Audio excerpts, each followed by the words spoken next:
My name is Myra Mercer, and for 32 years, I lived as the invisible daughter in a household that only recognized value in sons.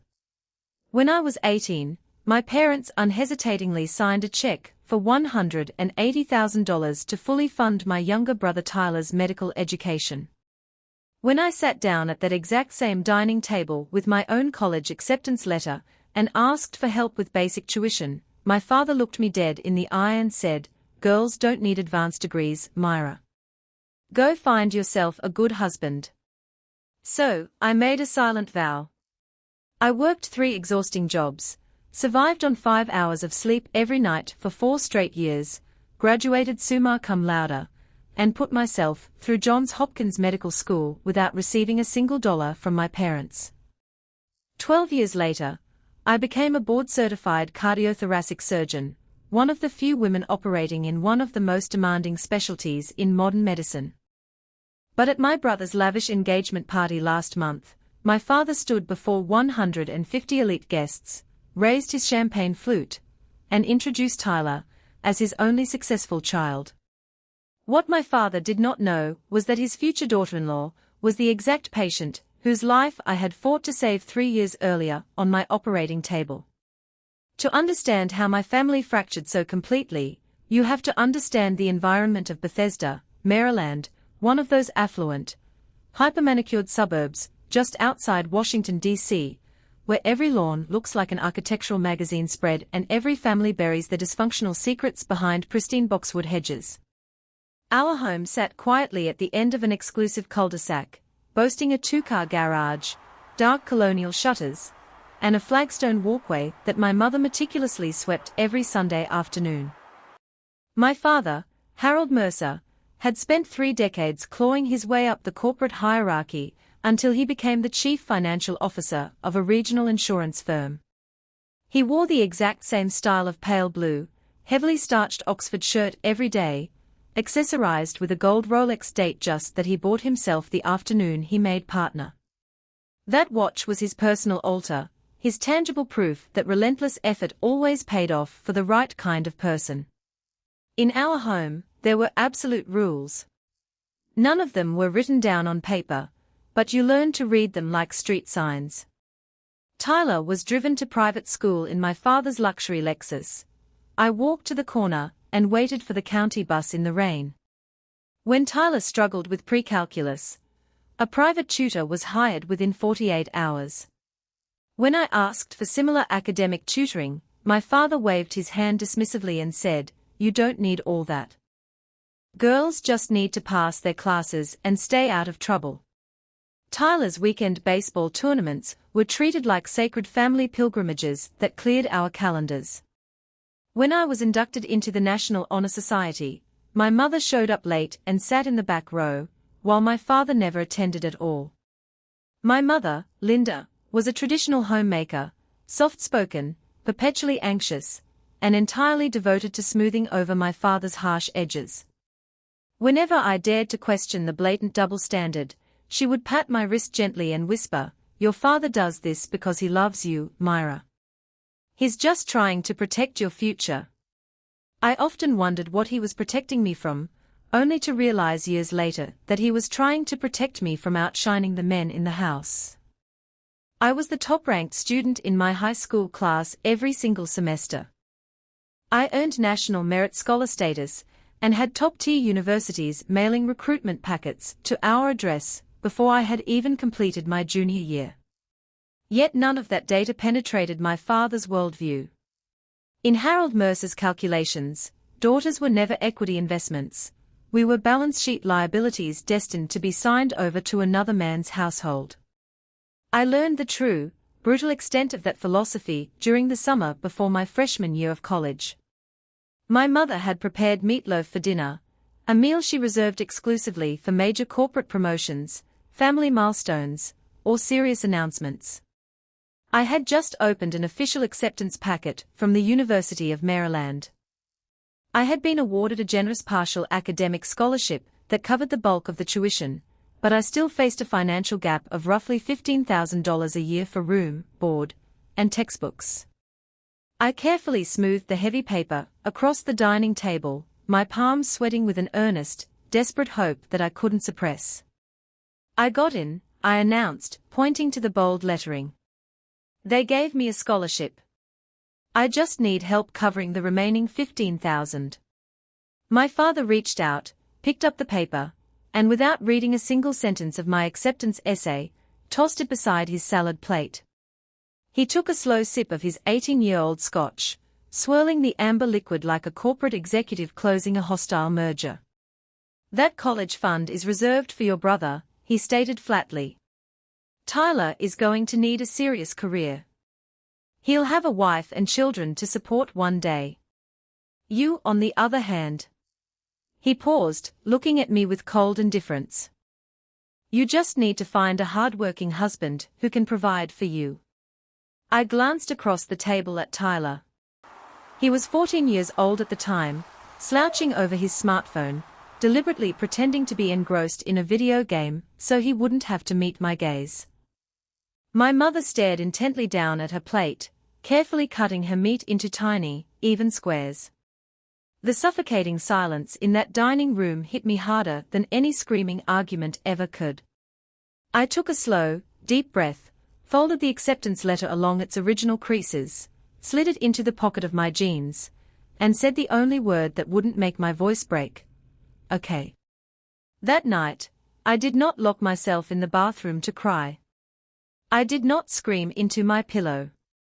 I sat at my second-hand desk, booted up my laptop, and began applying for every entry-level, minimum-wage job listed within a 5-mile radius of the university campus. By midnight, I had submitted 4 applications. Sitting in the dark of my childhood bedroom, I made an unbreakable promise to myself: I would never again ask Harold Mercer for a single dime, a single favor, or a single shred of validation. And for the next 14 years, I kept that promise. My undergraduate years became an exhausting, 4-year blur of pre-dawn alarms, bitter cold bus stops, and burnt diner coffee. My first job was working the breakfast rush, as a waitress at a Greasy Spoon 2 blocks from campus.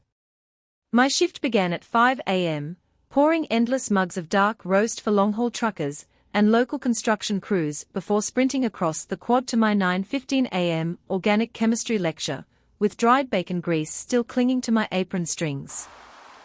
My second job was working as an evening library assistant, shelving heavy medical encyclopedias, and staffing the circulation desk until midnight. I mastered the art of studying in 30-second intervals, memorizing molecular structures and metabolic pathways while scanning barcodes on overdue textbooks. My third job was tutoring high school students in advanced calculus on weekend afternoons, charging $20 an hour to provide the exact academic support my father had refused to fund for me. I averaged 4 to 5 hours of sleep every night for 4 consecutive years. While my classmates went to tailgates, spring break trips, and Greek life formals, I lived on instant ramen, generic peanut butter, and bulk-bought apples. I deliberately avoided going home for Thanksgiving and Christmas breaks, telling my mother that the diner offered double-time pay for holiday shifts, which was true. But the deeper, unspoken truth was that I could not endure sitting at my parents' dining table, watching Tyler unwrap expensive electronics and designer clothes bought with the very money that could have paid for my textbooks. I wore the exact same pair of cheap running shoes for 2 years straight. When the rubber soles began peeling away from the mesh, I bought a $3 tube of industrial shoe glue, clamped the edges together overnight, and walked to class the next morning. Those glued shoes carried me all the way to graduation day. I walked across the stage as the valedictorian of my class, graduating summa cum laude with a 3.98 GPA in cellular biology. I mailed a formal, embossed commencement invitation to my parents' house 3 weeks in advance. The evening before the ceremony, my mother sent a brief text message: "So incredibly proud of you, sweetie. But Tyler has his regional soccer championship game in Virginia tomorrow afternoon, so your father and I won't be able to make the drive. We will celebrate properly next time you come visit." I sat in the university stadium surrounded by hundreds of cheering families, holding my leather-bound diploma completely alone. After the ceremony ended, an elderly biology professor, whose office hours I had frequented, shook my hand firmly and said, "Wherever you go from here, Dr. Mercer, remember that you earned every single inch of ground you stand on." I walked to the commuter parking lot, sat inside my beat-up sedan, and cried for 10 uninterrupted minutes. Then I wiped my face with a paper napkin, started the engine, and drove straight to the hospital to begin my clinical research shift. When it came time to apply for medical school, I submitted applications to 12 top-tier institutions across the country. 3 accepted me, but Johns Hopkins stood out, not merely because of its world-renowned prestige, but because the admissions committee awarded me a comprehensive financial package comprising merit-based institutional grants, subsidized federal loans, and an on-campus teaching assistantship. I assembled my funding like a complex structural puzzle, and somehow, the numbers balanced. Medical school was followed by 6 brutal years of surgical residency and an intensive 2-year cardiothoracic fellowship. 12 years of total immersion in the highest-stakes environment in medicine, building a career that no one in my immediate family believed a woman could sustain. I specialized in cardiothoracic surgery, a grueling, high-mortality field dominated almost entirely by men. The operating room culture was relentless, the physical demands were punishing, and the margin for error was non-existent. I watched dozens of brilliant colleagues burn out, transfer to outpatient dermatology, or leave clinical medicine altogether. But I stayed. I stayed because holding a beating human heart in the palm of your gloved hand, repairing an aortic dissection under freezing bypass protocols, and watching a flat line transform into a steady, life-giving sinus rhythm gave me a profound sense of purpose that nothing else in this world could match. By the time I turned 32, I had been appointed as an attending cardiothoracic surgeon at Johns Hopkins Hospital, fully board-certified, widely published in peer-reviewed surgical journals, and deeply respected by my surgical peers. My family remained completely oblivious to the reality of my life.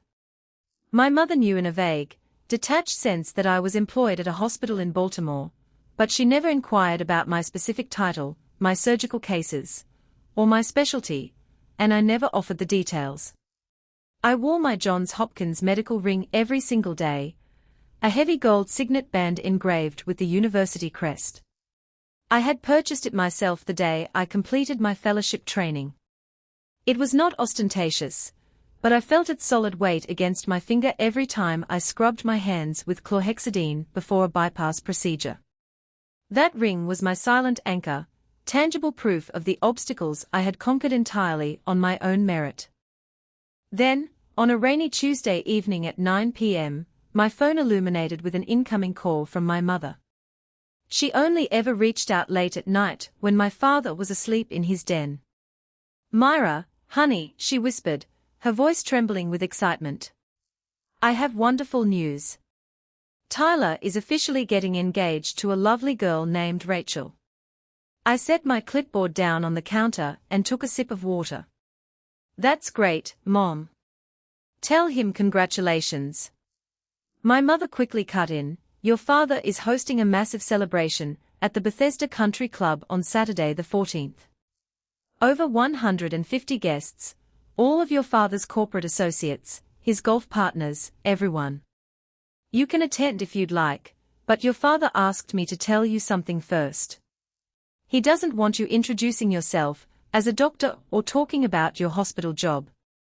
He said it would complicate things, so you should just come quietly as Tyler's older sister. Keep it simple so Tyler can have his moment. Keep it simple. Don't dare outshine the golden sun." When I asked if my father had bothered to mail me an invitation, my mother hesitated before murmuring that formal invitations were expensive and that family didn't need paper cards.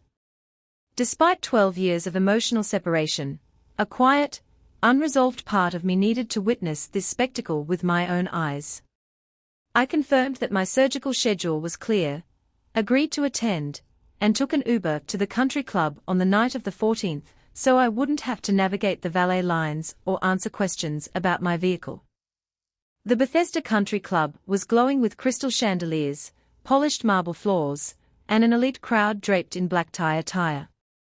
When I gave my name to the private security guard at the grand entrance, he scanned his printed guest registry twice before frowning and stating that my name was nowhere on the approved list. My mother had to be summoned to the foyer to verify my identity, nervously waving me through the security checkpoint while whispering that my navy silk dress looked slightly plain for the venue. I ignored the comment, adjusted the Johns Hopkins ring on my right hand, and stepped into the grand ballroom as a string quartet played softly in the corner. My father stood near the marble entryway, greeting senior corporate executives with hearty laughs and firm handshakes. When his eyes landed on me, his expression hardened for a fraction of a second before returning to cool, polite indifference. He offered me a curt, formal nod, the exact acknowledgement one gives to a distant acquaintance at a business seminar, before turning back to his conversation. When an executive beside him asked who I was, my father replied smoothly, "Oh, just a distant relative who dropped by to show support." At precisely 8 p.m., the ballroom lights dimmed and a single spotlight illuminated the raised platform at the front of the hall. My father stepped up to the microphone, his gold Rolex gleaming under the stage lights, holding a crystal glass of vintage champagne. "Ladies and gentlemen," Harold began, his voice booming with absolute authority across the room of 150 silent guests. "Tonight, we gather to celebrate a monumental milestone for the Mercer family. Tonight, we honor my beloved son, Tyler, the true pride of our family, and our only successful child." The phrase echoed through the ballroom like an intentional slap, "our only successful child." My father smiled broadly, continuing his speech about how Tyler was completing his medical training to become a physician, praising his dedication, his discipline, and his representation of the Mercer family legacy. Several older acquaintances who recognized me from high school turned their heads toward the back of the room, casting glances of awkward pity in my direction. I set my untouched champagne flute down on a cocktail table, my pulse remaining as steady as if I was standing over an open chest cavity. I turned on my heel toward the double exit doors, ready to leave the charade behind forever. But before I could reach the foyer, a young woman in an exquisite cream-colored silk gown stepped directly into my path. She was radiant, but her eyes were not focused on the crowd or the stage. They were locked onto my right hand, staring intensely at the gold signet ring bearing the Johns Hopkins crest. "Excuse me," she said, her voice trembling with sudden emotion as she stepped closer. "I am so sorry to interrupt you, but do you work at Johns Hopkins Hospital?" I paused, meeting her gaze. "Yes, I do." Her breath caught in her throat. Are you a cardiothoracic surgeon?" As I looked into her wide, hazel eyes, the crowded ballroom faded away, and a vivid memory surged into my mind. 3 years earlier, 2 a.m. on a freezing November night. An emergency trauma activation for a 26-year-old female whose chest had been crushed in a horrific high-speed collision, bleeding out from an aortic tear. I had spent 7 grueling hours reconstructing her vasculature, refusing to call time of death when her vitals bottomed out. "Rachel," I whispered, the name resurfacing with absolute clarity. "Rachel Porter." Rachel covered her mouth with both hands as tears instantly spilled over her eyelashes. "It's you," she sobbed softly. "Oh my God, Dr. Mercer, it's really you." Before I could speak, Tyler rushed over from the stage area, his face flushed with confusion and irritation. "Babe, what are you doing back here?" he demanded, trying to grab her arm. "Why are you talking to my sister?" Rachel's head snapped toward him in disbelief. "Your sister?" "Tyler, you told me your sister worked in hospital filing and records. You never told me she was a surgeon." Tyler's jaw clenched, his eyes darting frantically toward the nearby guests, who were beginning to turn around. "She just works in the hospital system, Rachel," Tyler hissed under his breath. "It's administrative stuff. Come on, let's get back to the stage. Mr. Vance from Dad's board wants to meet you." "Administrative?" Rachel repeated, pulling her arm forcefully away from his grip. Tyler, this woman cracked my chest open and kept my heart beating for 7 hours when every other doctor said I was gone. She saved my life. Tyler's face drained of color, cycling through panic and desperation, as he tried to quiet her down. Rachel, please don't make a scene right now, he whispered furiously. We can talk about Myra later. Tonight is about us. But Rachel refused to back down, her voice rising with absolute clarity. Why on earth would you hide the fact that your own sister is a world-class surgeon? My father materialized beside us instantly, sensing a disruption in his pristine evening. What seems to be the problem here? Harold asked, his tone low and dangerous. Nothing, Dad, Tyler stammered. Myra was just getting ready to leave. I wasn't leaving, I said calmly, looking straight into my father's eyes. My father's expression tightened into pure contempt as he leaned in close to me. Myra, this evening belongs to your brother. If you cannot be supportive of his achievements, you need to exit the premises immediately. Rachel stepped forward, her voice shaking with outrage. Mr. Mercer, do you have any idea who your daughter actually is? Do you realize she is an attending surgeon at the top medical institution in the country? My father offered a dismissive, patronizing smirk. We are well aware of Myra's choices, Rachel. But she chose an independent, isolated path that removed her from this family. She has nothing of value to contribute to this evening. I stood tall, feeling the exact calm focus that settles over me during a surgical crisis. I am not leaving, Harold, I stated, addressing him by his first name for the first time in my life. I came to attend my brother's engagement party, and I will stay until I am ready to go.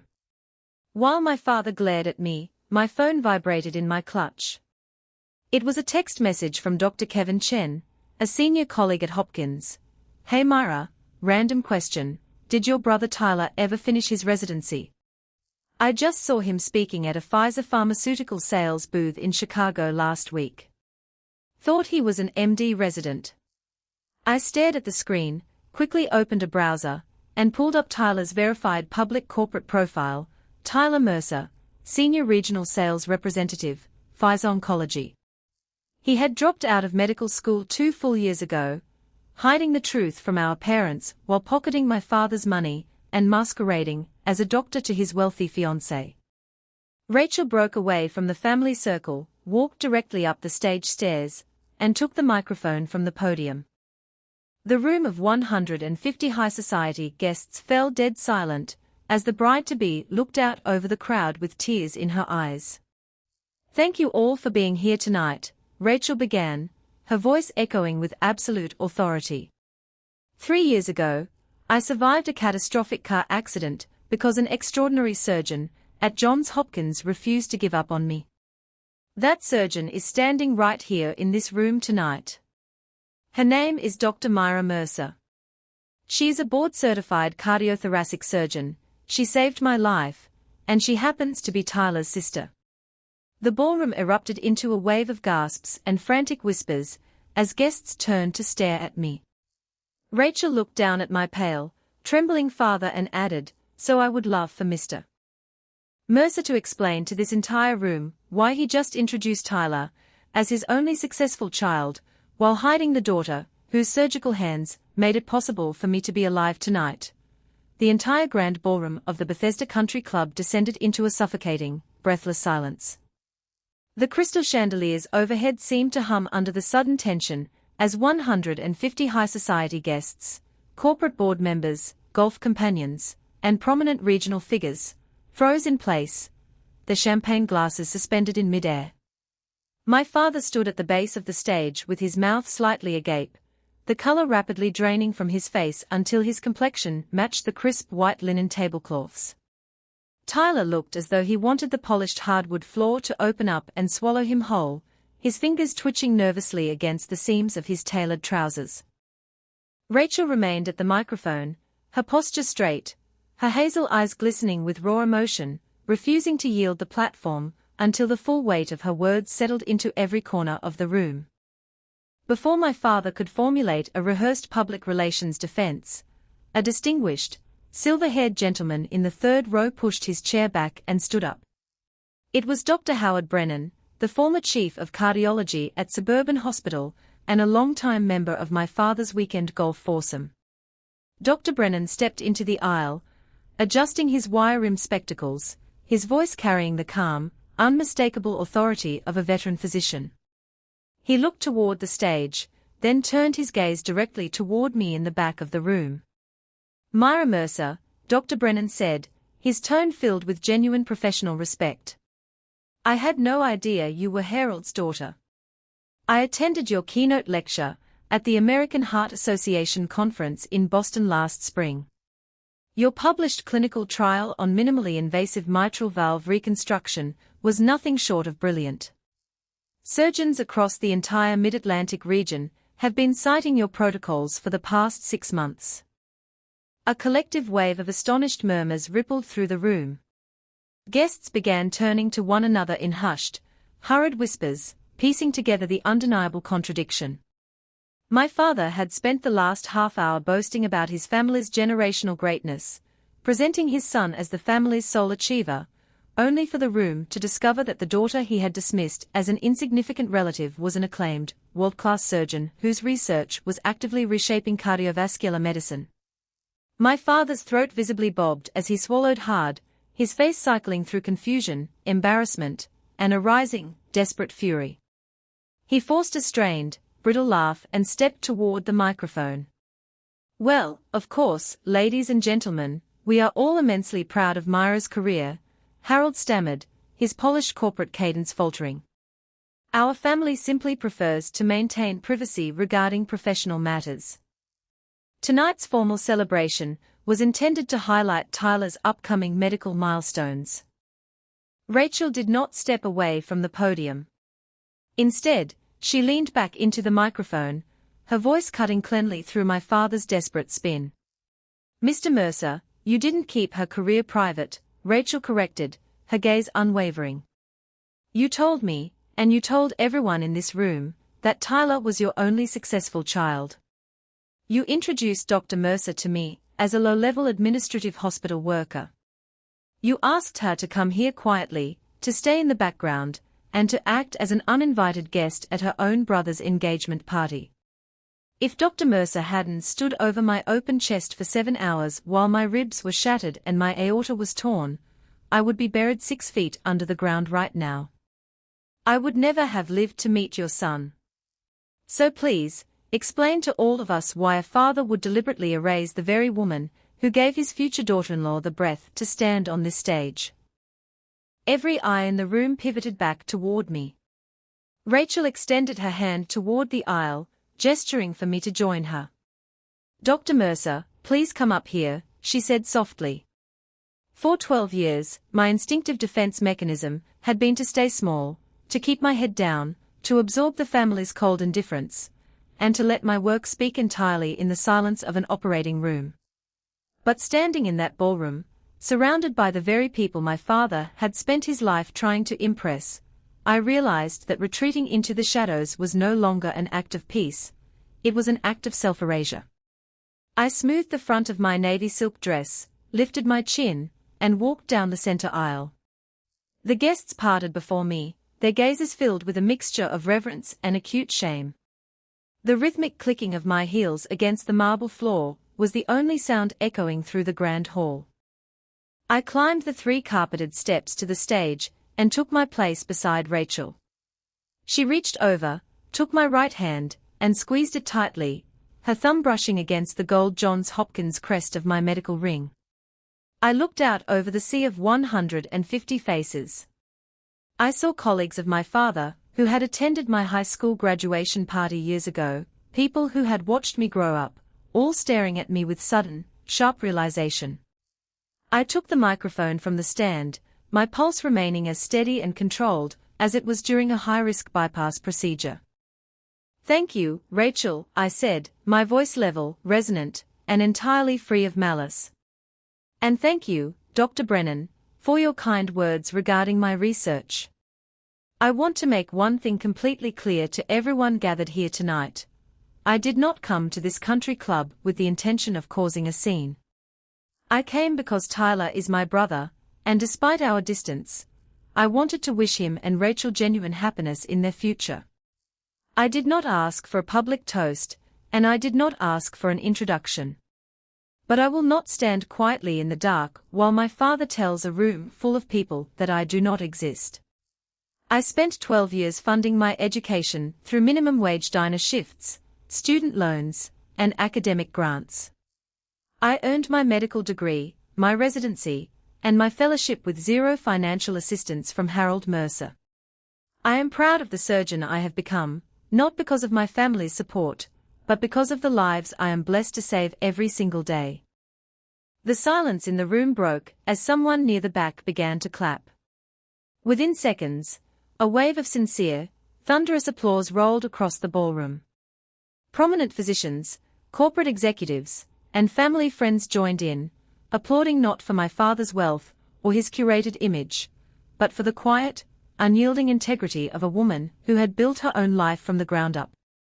My father stood paralyzed beneath the stage lights, his manicured image crumbling in real time before the very social circle he had worshipped for 30 years.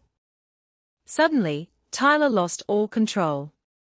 He charged up the stage steps, his face contorted in a dark, violent crimson, his hands trembling with unbridled rage.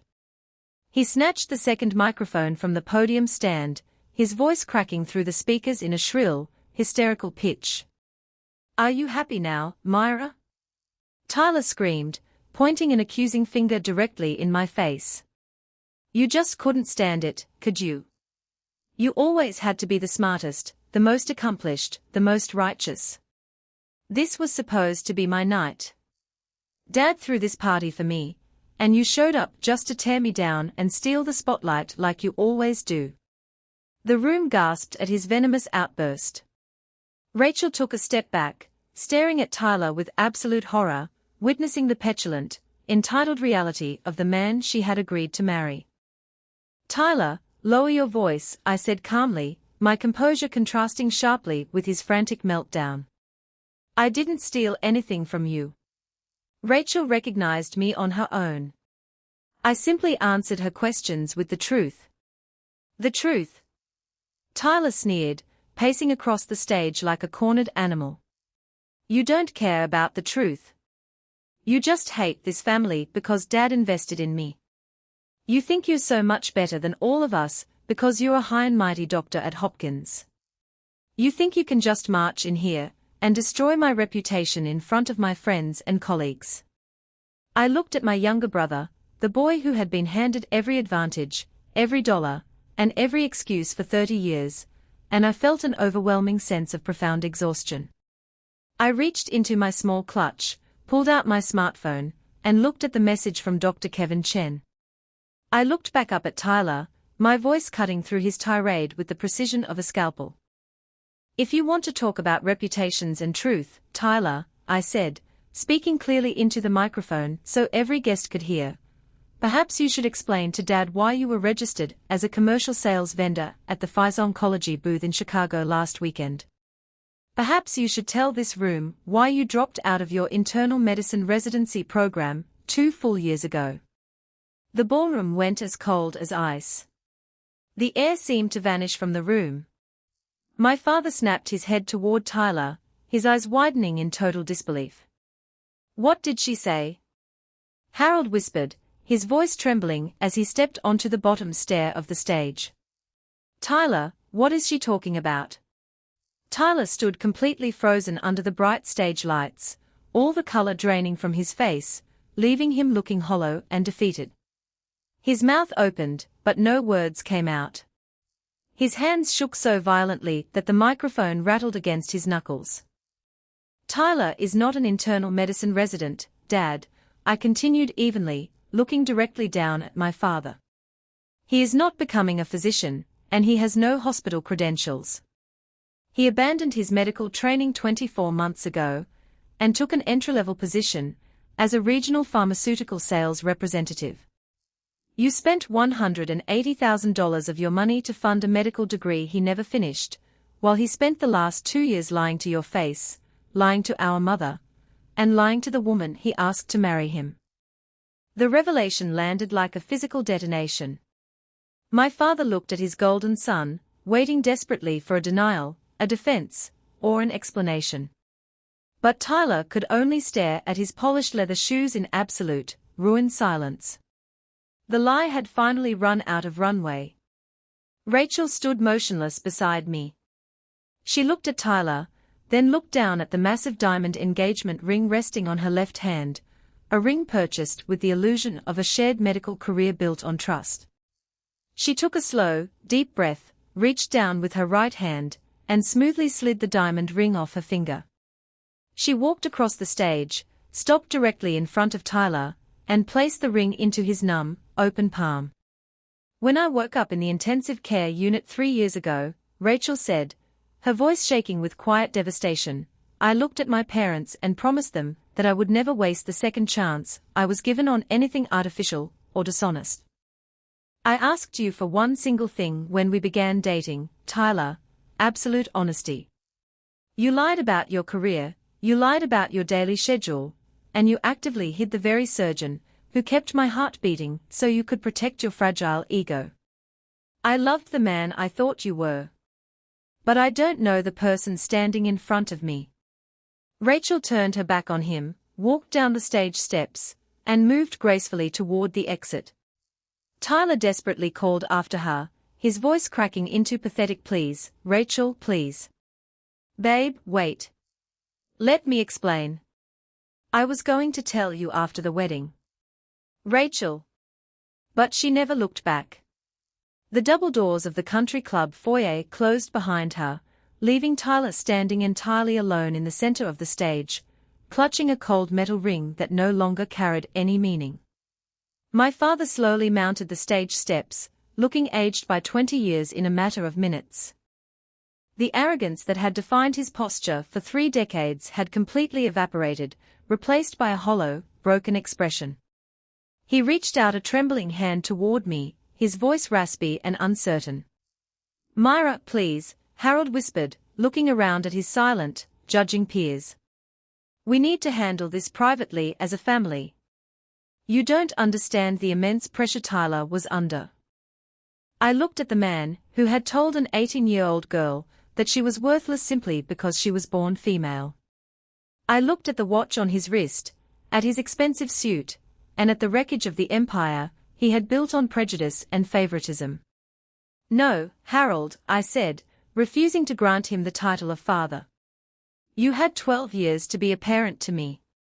You had 12 years to ask about my life, to attend my graduations, or to show a single ounce of pride in my hard work. Instead, you stood in front of 150 people tonight and told them I was a failure because I didn't fit into your archaic, narrow definition of a woman's place. I didn't destroy your evening, your own greed, your son's lies, and your blind favoritism destroyed it. I spent my entire youth begging for your approval, but standing here tonight, I realize that your approval is the one thing in this world I truly do not need." Before my father could respond, my mother stepped onto the stage. Linda Mercer, the woman who had spent 32 years quietly smoothing over my father's cruelty to keep the peace, walked past her husband and stopped directly in front of me. Tears were streaming down her face, smearing her makeup, but for the very first time in her life, she was not looking at my father for permission to speak. "Myra," my mother wept softly, reaching out to take both of my hands into hers. "I am so deeply, terribly sorry. I knew what you had achieved. I saw your name on the hospital publications. I read the articles about your surgeries. But I was a coward. I was too terrified of your father's anger, too terrified of breaking the family apart, and too weak to stand up and tell him that he was wrong. You built an extraordinary life entirely on your own strength, despite our failure to support you. You are a brilliant, magnificent woman, Myra, and I am so profoundly proud of you." I looked into my mother's tear-stained eyes. The knot of childhood pain that had lived in my chest for 14 years finally loosened, dissolving into a quiet, mournful clarity. Thank you, Mom, I whispered, squeezing her fingers gently before letting them go. I appreciate you saying that. But I have to go now. I handed the microphone back to the bewildered event coordinator, turned away from the stage, and walked down the center aisle of the ballroom. The guests looked at me with quiet reverence, several nodding in respectful acknowledgement as I passed. I pushed through the heavy glass doors of the country club and stepped out into the crisp, cool midnight air of Maryland. The stars were bright and unobstructed in the clear night sky. I walked past the line of idling luxury vehicles, pulled my phone from my clutch, and requested a ride home. As I stood on the curb, waiting in the quiet dark, I took the deepest, most unrestricted breath of my entire life. The suffocating weight of my childhood was gone. I was whole, I was independent, and I was entirely free. In the weeks that followed that fateful evening, the fabricated reality of the Mercer family completely dissolved under the weight of the truth. Rachel permanently terminated the engagement, returning all gifts and cutting all ties with Tyler. Stripped of his medical facade, Tyler was forced to face my father's wrath. Harold cut off his financial subsidies, forcing Tyler to move into a modest rental apartment and rely solely on his sales commissions. My father's social and business standing suffered an irreparable blow, as colleagues and golf partners quietly distanced themselves from a man whose grotesque favoritism had been exposed on a public stage. My mother finally found the courage to demand marital counseling, forcing my father into private therapy to confront the generational patterns of male dominance and emotional neglect that had poisoned his family. 2 weeks after the party, my phone buzzed on my desk in the surgical lounge at Johns Hopkins following a successful 6-hour aortic valve replacement. It was a text message from my father's personal cell phone. "Myra, this is your father. I don't know how to begin to fix what I broke, but if you are ever willing to speak with me, I would like to listen." I stared at the screen for a long moment, feeling no surge of triumph and no lingering bitterness. I typed back a simple, honest boundary that I knew I would uphold for the rest of my days. "When you are truly ready to listen without conditions, Harold, I will be here." I slipped my phone into my locker, adjusted my surgical scrubs, and looked at the reflection of the gold Johns Hopkins ring on my hand. I had spent 32 years believing that I needed my family to see my value before I could truly be worthy of love. But standing in the hospital corridor, surrounded by monitors faithfully tracking the steady, rhythmic heartbeats of patients who were alive because of my hands, I understood the ultimate truth of my journey. You cannot force broken people to recognize your light, but you can build a magnificent, purpose-driven life that shines so brightly that their darkness can never touch you again.